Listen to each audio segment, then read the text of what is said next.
Tonight on Canyons News, a blood platelet shortage is confining our healthcare system. Area artists are bringing beauty to galleries and public spaces. And a beloved fall tradition is back in time for Halloween. Canyons News starts now. With news from across the Santa Clarita Valley, this is Canyons News.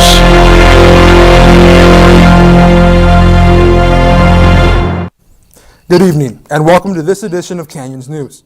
I'm Mark Monroy, and here's the latest from the Canyons Newsroom. The Red Cross is in its third week of blood and platelet shortage.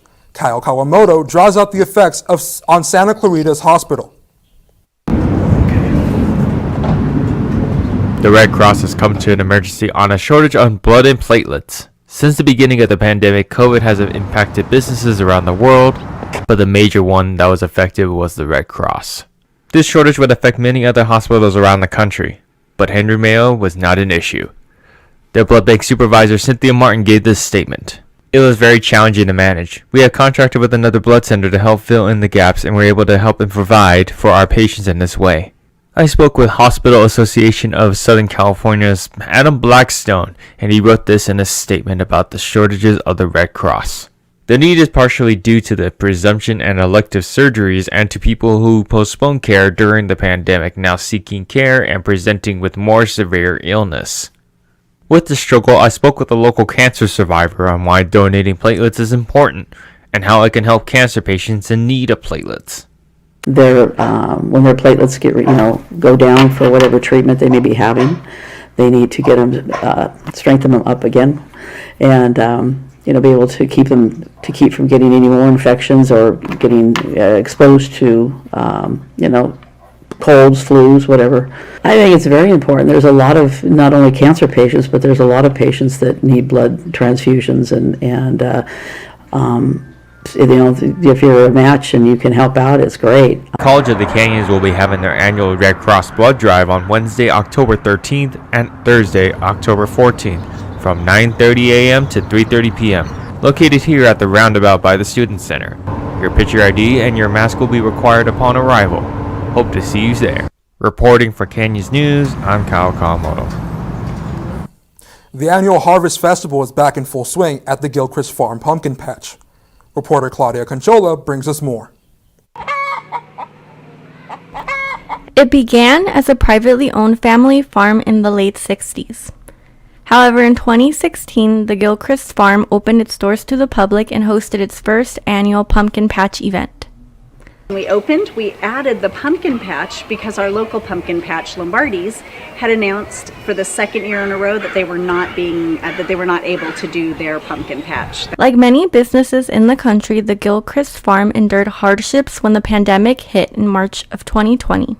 We shut down entirely for 3 months. So we let our entire horse staff go, cleaning. We were down to the family taking care of all the animals. So the animals stayed, but the people left.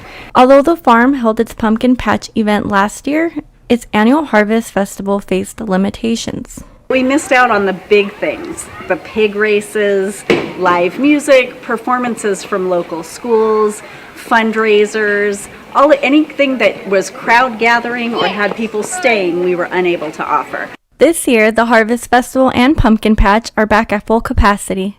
Given its size is under the county's guidelines for a mega event, there are no COVID restrictions at this time. During visits, guests can enjoy watching pig racing, goat milking, and wool spinning at no charge. Other outdoor activities are offered as well, but at an additional cost. The Pumpkin Patch and Harvest Festival is open until October 31st. While the Pumpkin Patch is available every day, the Harvest Festival is only accessible on weekends. From Canyons News, I'm Claudia Canchola. Local hiking trails offer residents access to the region's natural beauty, but Plaza Rita Canyon Nature Center offers a particularly unique view of the valley. Reporter Greg Haro has the story. Most people wouldn't wake up at 8 in the morning on a Saturday, but these early birds have the motivation to get up and enjoy the beauties that nature offers.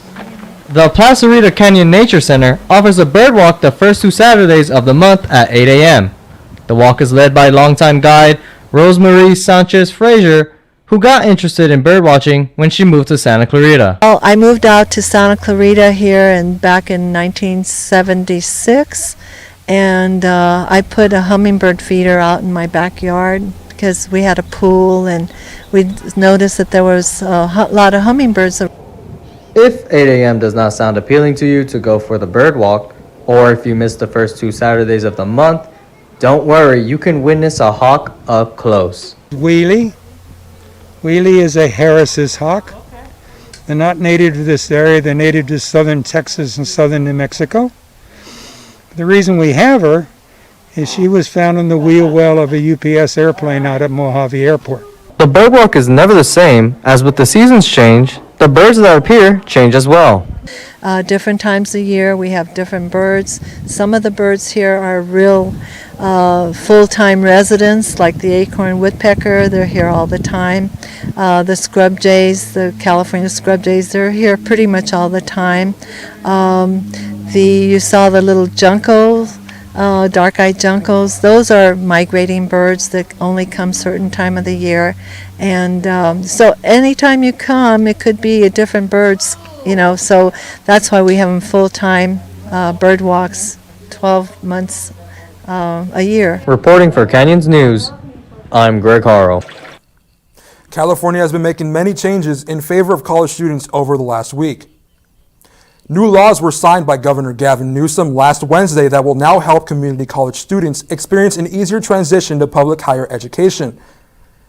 Multiple bills passed by the legislature will aid transfer students for both UC and Cal State campuses, along with boosted financial aid and improved student housing assistance. Students will now be placed on existing guaranteed transfer paths to get into a Cal State school, unless they decide to opt out. UC and CSU systems are also to agree on a common set of courses by the 2025-26 academic school year. The $47.1 billion higher education package is the highest level of state funding in history. Now let's take it over to Caden West, who has the latest on Gabby Petito.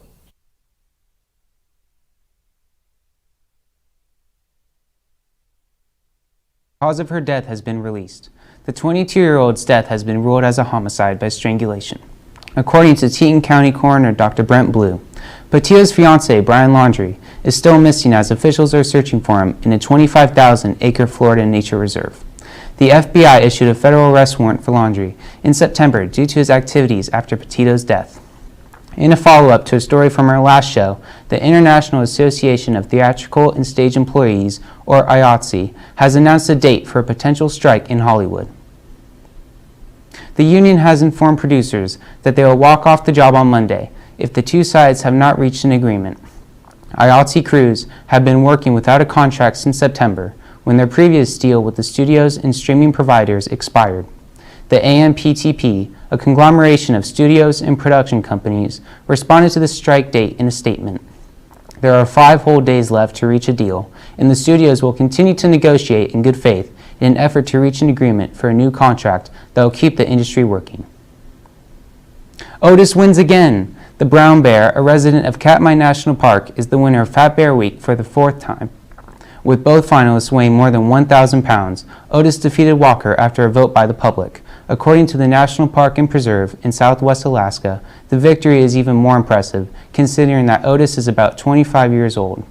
And that's what's trending. I'm Caden West. For more stories in and around the Santa Clarita Valley, you can check us out at canyonsnews.com. Now, let's take it back to Mark in the studio.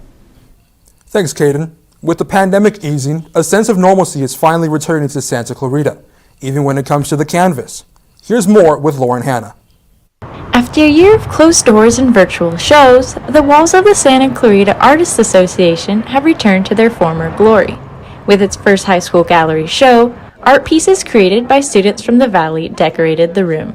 I love that we're opening up again. It's so exciting, and to have art on the walls and have people coming together and to be able to cherish each other and celebrate one another's work, that to me is so gratifying. It's that sense of togetherness that has been harder to achieve with the online galleries that were held during the past year. Now that art has returned to the walls, new opportunities have arisen, especially for One Canyon Jr.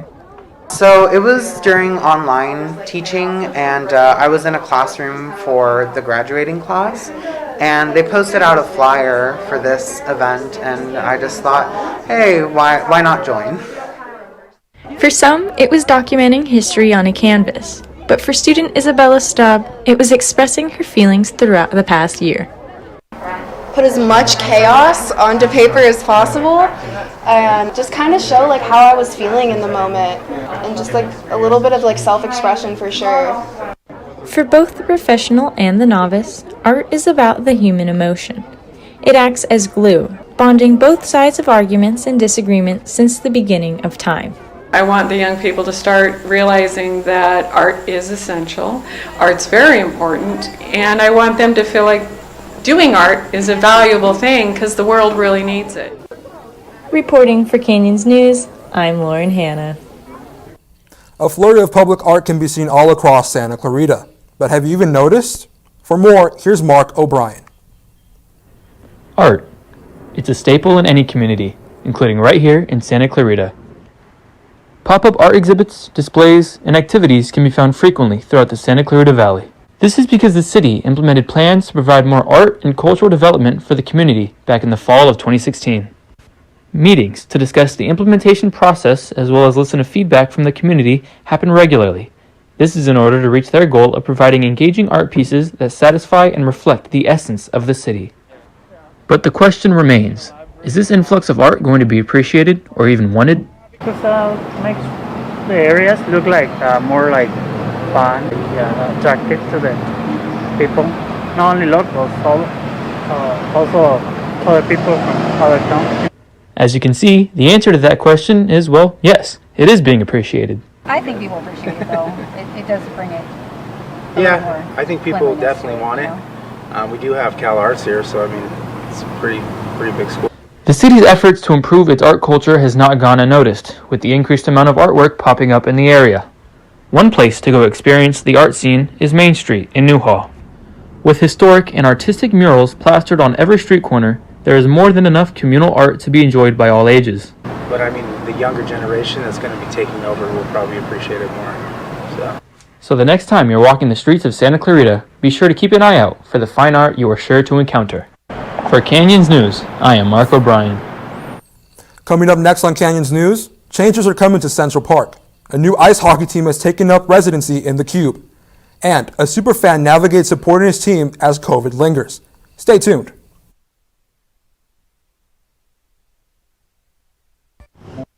During the quarantine shutdown, College of the Canyons creates possibilities. it's a gateway to opportunities. A place where students learn they can believe in themselves. Behind every possibility at College of the Canyons are the people. Together we focus on achieving success, one student at a time. That focus is a reflection of what we value. It defines who we are. We are. We are. We are College of the Canyons.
Welcome back.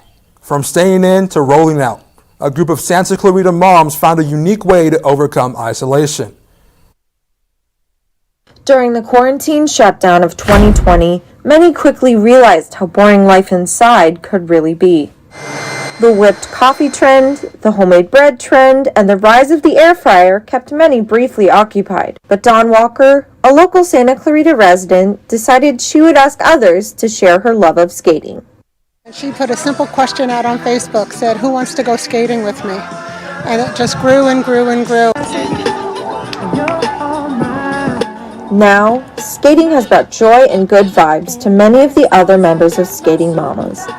And also, a sense of family in a time when so many others were searching for camaraderie. Laura Bartlett is someone who knows loneliness very well. She started her skating journey along the beaches of Southern California. Roller skating totally saved my life when I was 15 years old. I was a homeless teenager in Long Beach, and there was a whole big skating community there. I was literally living under the pier, and the skating community that was there took me under their wing, and that's when I started skating. Retro is her skating name, and she lives and breathes skating. She spent every day along the coast with her skating family, using it as an outlet for the tough times she was going through. I kind of needed an escape from reality. Now, she uses her skills and enthusiasm to teach and give others the same feeling of freedom, after being stuck inside for so long.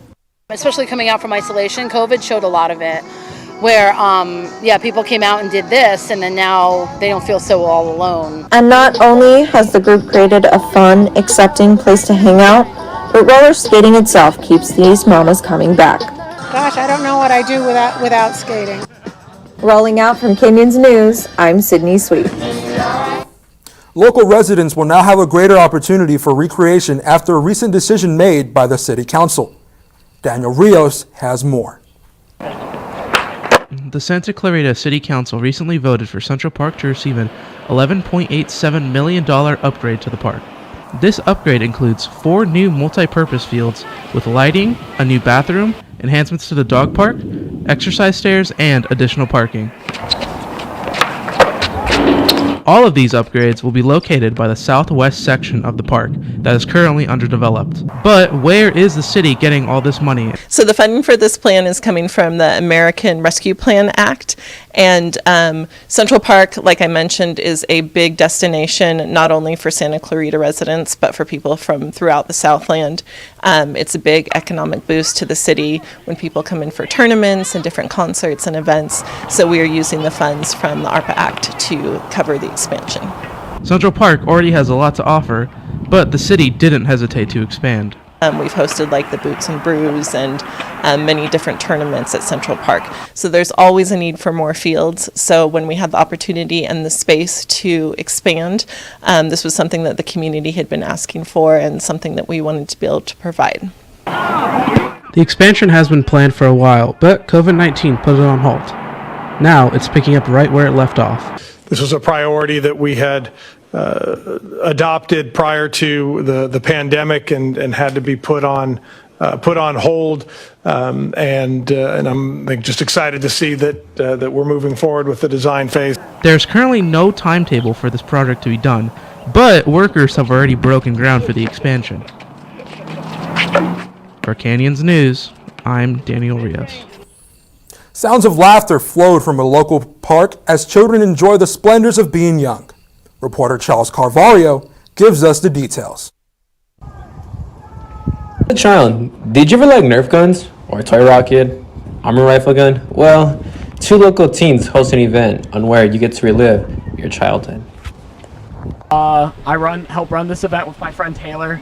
He's over there helping right now, but I just started this because I wanted to have some fun, grow my interest, my passion for Nerf with everybody else, You must be at least 10 years old in order to participate in the event.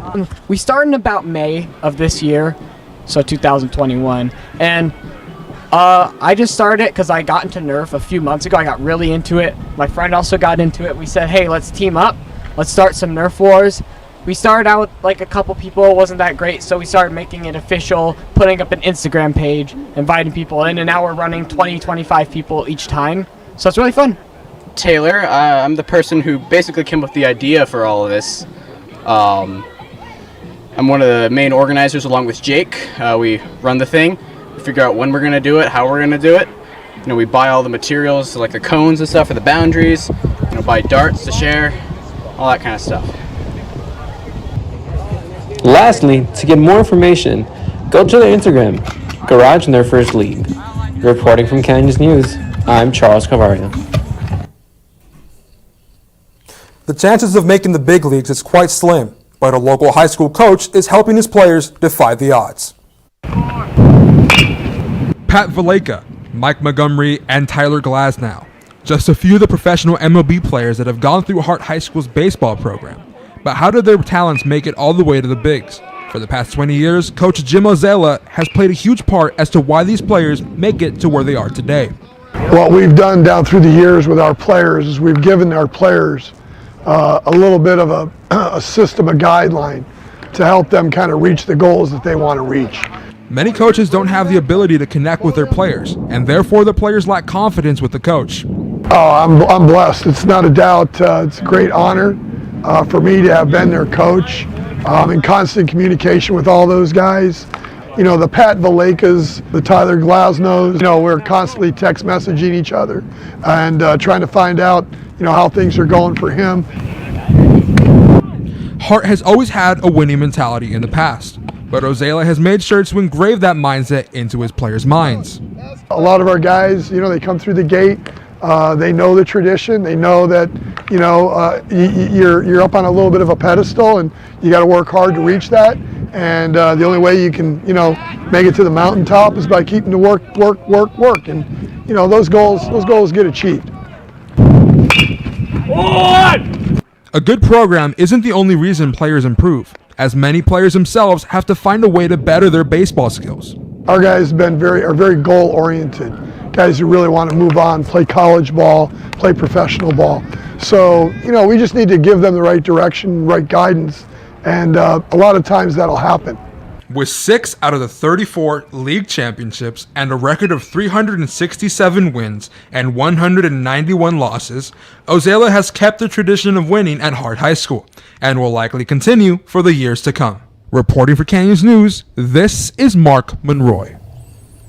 As the 4th-ranked team in the state, COC hoped to get their revenge against Riverside City College after losing to them in the 2019 playoffs.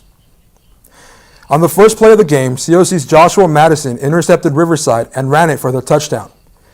The Cougars' defense continued to pressure the Tigers as Jonathan Thomas sacked Riverside's quarterback. Thomas would finish with 6 tackles on the night.